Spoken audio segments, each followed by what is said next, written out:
قل أعوذ برب الناس হে নবী, তুমি বলো, আমি আশ্রয় চাই মানুষের মালিকের কাছে, ملك الناس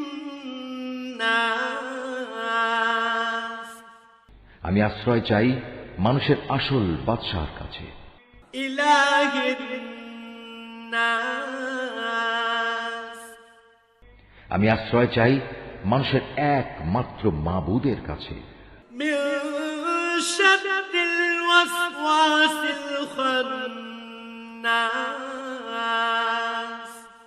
আমি আশ্রয় চাই কুমন্ত্রণা দানকারীর অনিষ্ট থেকে,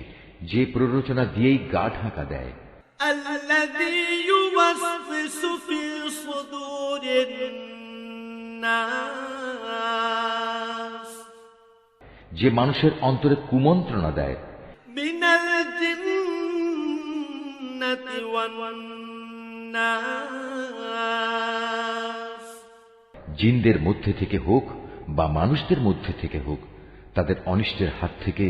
আমি আল্লাহ তাআলার কাছে আশ্রয় চাই। صدق الله العظيم।